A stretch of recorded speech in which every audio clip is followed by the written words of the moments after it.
Finally मी पोचली आहे इकडे ट्रेनिंगच्या रूममध्ये. आणि गोष्ट ही आहे ना की सकाळपासून दिवस खूप अफरातफरी चालला एकदम.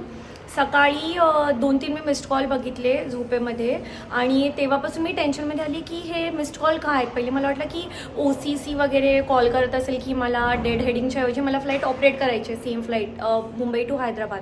तर मी थोडी टेन्शनमध्ये आली आणि मग मला कळलं ड्रायव्हरचाच कॉल असणार करून. आणि मग मी माझा फोन एरोप्लेन मोडमध्ये टाकला आणि उठली ना तेव्हा 14 मिस्ड कॉल होते. आणि मग मी फायनली त्याला कॉल केला कॉफ़ी पिताना. बोली सर इतने बार आपने क्यों कॉल किया. तर तो बोलतो है कि सिर्फ जाने के लिए कि ये सही बिल्डिंग में मैं खड़ा हूँ कि नहीं. तो मुझे 6:30 से आप कॉल कर रहे हो. इट्स लाइक 10:30 फ्लाइट होती.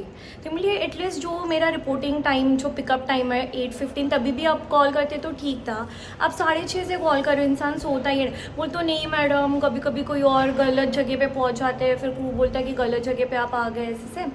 मम्मी बोली की अरे काय होणार याला. मग मी ती डेड हेडिंग केलं. तिथून मुंबईपासून हैदराबादपर्यंत मी आली. मग तिथून मी इथे पोचली हैदराबाद एअरपोर्टला. मग मी जेवढ्या पण स्टाफला विचारत होती ना की हे कार्गो इंटरनॅशनल कार्गो बिल्डिंगमध्ये माझं हे होतं ट्रेनिंग आहे करून. तर मी पहिले गूगल मॅपमध्ये पाहिलं तर ते 7 hours दाखवत होतं एअरपोर्टपासून दूर. तर मुली काय ते मी चुकीचा ॲड्रेस टाकते.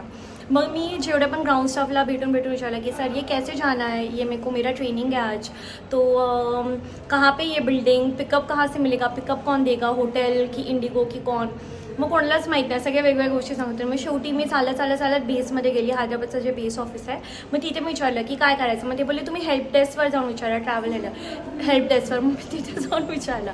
मग ते बोलले की तुम्ही जा आता अरायवलला बाहेर, मग तिथून तुम्हाला कॅब मिळणार याच्यासाठी. मग मी खाली गेली ना तर त्यांचं लोकल लँग्वेजमध्ये काय ते भांडण चाललेलं. कोणालाच इकडे यायचं नव्हतं माहीत नाही का.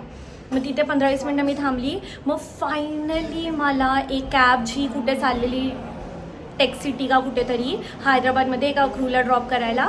मग तो मला बोलला की हां ठीक आहे मीला ड्रॉप करतो करून. मग इकडे 5 मिनटावरच होतं, म्हणजे वॉकिंग डिस्टन्स नाही.